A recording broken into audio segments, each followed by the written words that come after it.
ընդհատեցիք։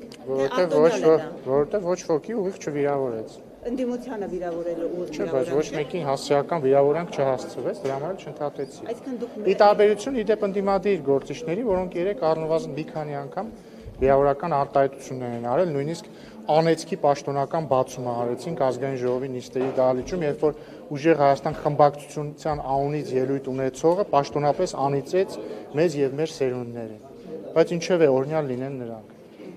Հիմա երբ որ արդեն ծափահարում են, երբ որ կատողոպոսի անունը Ավազանի Չեն ծափահարում, դմդմփացնում, դրանք տարբեր բառեր են։ Ձեր մասն է, երբ որ Ավազանի անունով է կոչում, դուք ծափահարում եք։ Չէ, մենք ծափահարում ենք իրենց դմդմփացնելը։ Մենք սիրում ենք օրինակ։ Հիմա ուզում եմ ասեմ, այդ ամեն ինչը ավարտեց, երեք Փաշինյանը վերջ դրեց այդ պրակտիկային ընդդիմություն իշխանություն։ Չգիտեմ, դե առնվազն հա ինչ որ մի հատվածում սկսվեց լրության տակ հնչել այդ անունը։ Չգիտեմ, չեմ կարծում որ սա ամենակարևորը։ Ձեր բարեվարկության այս կանոնը շարունակվում է ձեր կարծիքով, թե ամեն Հա իհարկե շարունակվում, չեք զգում։ ինչով է Ամեն ինչով։ երբ ներողություն կարելի է Երբ որ ազգային ժողովը այդ հայտարարությունը չեցրեց, մեծ աղմուկ բարձրացեց վիկաբար։ Էդ էլ էսպես Էին կոնկրետ վիրավորել, որ դուք ասում եք ոչ մեկին։ Բա հիմա ինչ, այսինքն հիմա ձեր ասածը ինչն է։ Անձնավորված էր, ասես դուք սրիկայաբար էս ինչ։ Իհարկե, էլի հարգելի գործընկերներ, ասում եք ձեր վեհապարը պիղծ է, բայց դա կոնտեքստում է, չէ՞ ասում ա ձեր վեհապարը, որը Աստծո առաջ ուխտ է տվել լինել կուսակրոն չի եւ հետեւաբար զբաղվում է պղծությամբ, հետեւաբար պիղծ է, դրա ինչն է վիրավորան։ Ինչու վարչապետին չարեցիք նկատողություն եւ նույն պիղծ բառի համար արվեց նկատողություն։ Որովհետեւ կոնկրետ այդ դեպքում պիղծը բնականաբար վիրավորանք չէր, գնահատական էր մի մարդու, ով Աստծո առաջ ուխտ է տվել չզբաղվել անառակությամբ եւ զբաղվել է պղծությամբ։ Պղծություն չի, երբ որ բարձրաստիճան հոգեվորականը Աստծո առաջ տրված իր ուխտը կուսակրոն լինելու խախտում է, դա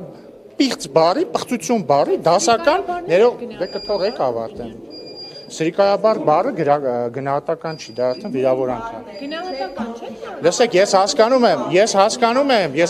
որ Ազատություն ռադիոկայանը դարձել է Էդգար Ղազարյանի փաստաբանը,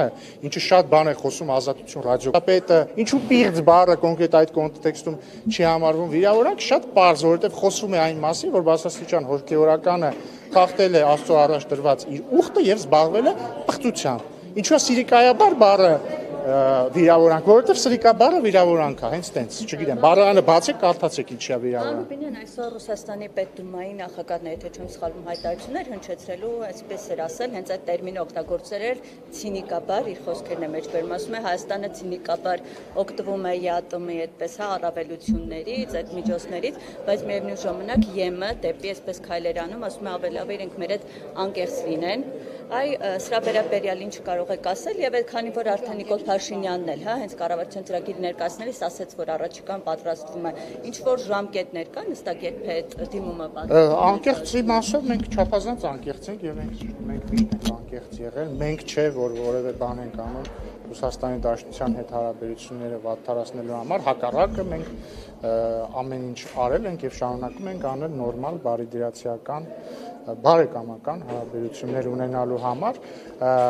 այս կոնտեքստում ես կարծում եմ, որ հայկական տնտեսվարողների դեմ կիրառվող անարդարացի եւ անտեղի սահմանափակումները չեն համապատասխանում ոչ Հայաստան-Ռուսաստան հարաբերությունների ոգուն, ոչ էլ առավել եւս Եվրասիական տնտեսական միության կանոններին, որովհետեւ ես ուզում եմ հիշեցնել, որ Եվրասիական տնտեսական միության գոյության ամբողջ իմաստը ապրանքների ազատ շարժն է եւ անմաքս։ Իսկ ստեղ մենք գործ չունենք ազատության հետ առնվազն դե ֆակտո։ Ինչ վերաբերում է Եվրամիության անդամակցության կամ տեխնացու դառնալու դիմումին, հայտնի փաստ է, որ հենց մեր ԵԱՏՄ գործընկերներն են մեզ ամեն ջանում, որպեսզի մենք դա անենք մի պարզ պատճառով, այսինքն ինչու այդպես ստացվում, որովհետև նրանք անդադ ասում են, որ մենք պետք է հանրաքվե անցկացնենք, իսկ հանրաքվե անցկացնել Եվրամիության անդամակցության հարցի վերաբերյալ հնարավոր է միայն, երբ որ այդ հարցը ձևակերպված լինի եւ այդ հարցից բխող հանգամանքները հայտնի լինեն, այսինքն հնարավոր չի ուղղակի հանրաքվե անել։ Ուզում եք դառնանք Եվրամիության անդամ, եթե դրան հարակից գործողությունները արված չեն։ Դրա համար հանրակրվեն հնարավոր կլինի անցկացնել միայն այն բանից հետո, երբ մենք դիմենք Եվրամիության անդամակցության համար, ստանանք համապատասխան արձագանք, ստանանք համապատասխան դրական արձագանք, ստանանք համապատասխան ավելի հստակություն քայլերի